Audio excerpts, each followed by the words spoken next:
thinking about anal, right? That's what's happening now. Like, it was a very, very well-made point about the stresses that women have to face versus men. But I'll be honest, I'm just thinking about anal now. That's like, I don't even mean to. I don't even mean to. It's not just me, right? We're all thinking, yeah? Yes. Cool, all right, that was too enthusiastic, actually. I think you need to think about anal less, if that's possible. My full name is Runi Talwar. It's quite a meaningful name, you know, quite like an ancient name. Talwar, my surname, or Talwar if I'm not speaking to white people. Talwar actually means sword in Hindi, which I think is quite cool, you know. And Runi means 250 goals for Man United. It's pretty good. Pretty good, you know? But for some reason, every person in this country, when I introduce myself, the first question they ask is, oh, like Wayne Rooney. You know, I'll be like, hi, my name's Rooney. And the first thing they'll go is like, oh, like Wayne Rooney. And at this point, I'm tired of saying no. I'm nothing like Wayne Rooney, you know? Like, the problem is when they hear my name is Rooney, process it for 2 seconds, and then go, Rooney! Rooney! It's like Pavlovian. Do you know what I mean? Like, I don't ask them to start chanting my name. I'm not like, hi, my name is Rooney, and now proceed. You know, like they just start, it's like, if my name was Sweet Caroline, that's the only way it would be worse. You know what I mean? That's the only way it could be worse. I could not have picked a worse name to move to this country with. I'm not from this country. I moved here from a country called Australia. Yeah, cool. Is that because you've heard of it? Oh, you live there. Fair enough. Cool. And is that because you've heard of it? Yep. Cool. All right. Always one person there. I'm surprised the rest of you haven't heard of it, to be honest. If I'd heard good things about the British education system. That was clearly wrong, you know? I was quite excited to move from Australia to the UK. Basically, the reason I moved is because my girlfriend's from the UK. I actually think it's quite a sweet story of how we met. Basically, she's from the UK. She was doing a working holiday visa in Australia. We met there. We fell in love.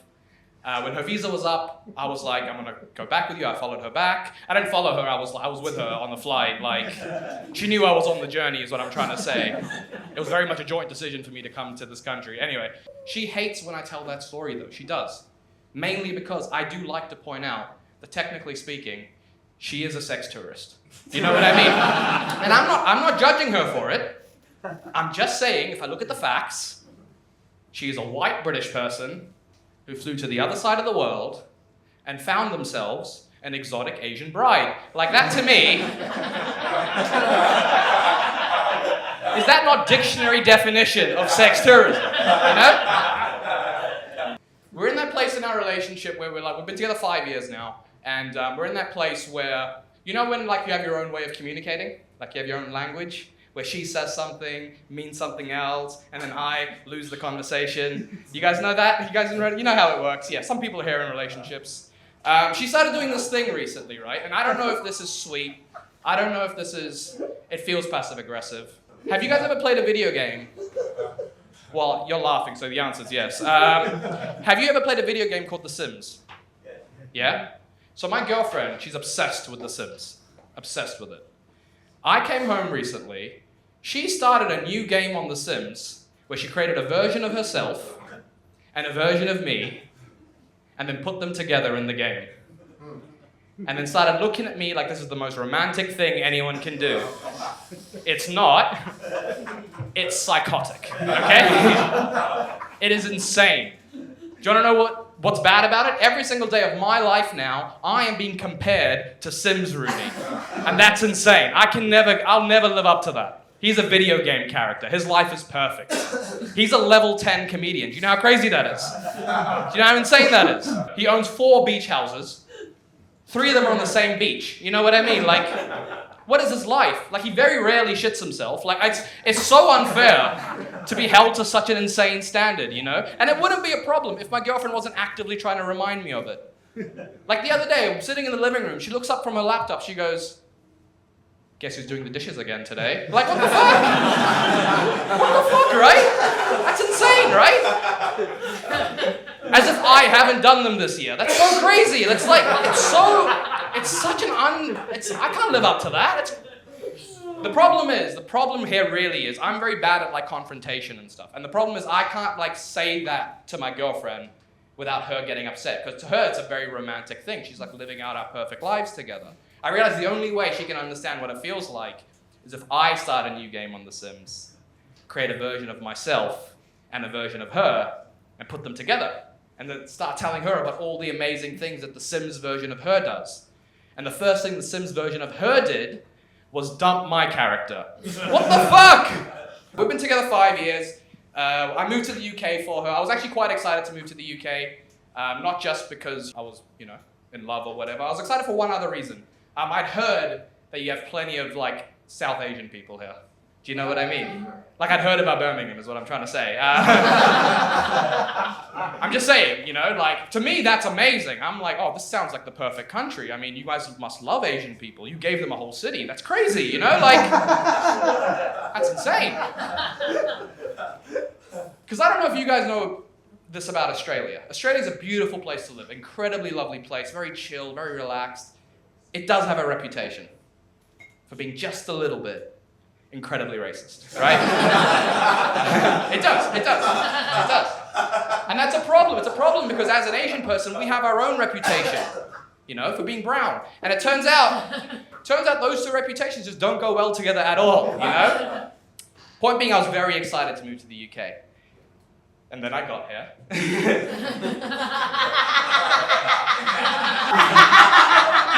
The two Asian people in the room know what I'm talking about, all right. Because it turns out, Australian racism isn't worse or better than British racism. It's just different. Australian racism is very aggressive. It's actually quite loud, in your face. Imagine someone on public transport, yelling, go back to where you came from. And I didn't realize how much I would miss that energy in my life.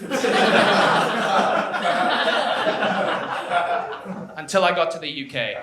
Because in the UK, they will be as racist to you, but they'll do it so subtly that you question your own sanity. At least the Australian makes it clear that he's the fuckhead, you know what I mean? He's being loud on a bus. I'm in the clear. Everyone's against him. They're on my side. In the UK, the only thing that consistently happens is my voice goes high-pitched. And I'm just like, was that racist? What? I don't even control it. It just happens. This happened to me when I first moved to this country, right? I moved in with, what I can only describe is a quirky landlady, okay? I don't know if anyone's here had a quirky landlord or a quirky landlady before. I'm being very politically correct right now. She was a nutter. She was insane. This is the kind of person she was. In her kitchen, I walked into her kitchen, day one. Every single item was labeled, down to the spoons. Okay, this is the kind of person we're talking about. In her kitchen, day one, she had 2 wooden spoons, both labeled. One was labeled sweet, which I assume is for cooking sweet things, and the other was labeled spicy. Now that's not the crazy thing that this lady did. That's not the crazy thing. The crazy thing is when 3 days later I walked back into that kitchen and a 3rd wooden spoon has appeared, which I cannot stress enough, I did not ask for, but that she has decided to label curry.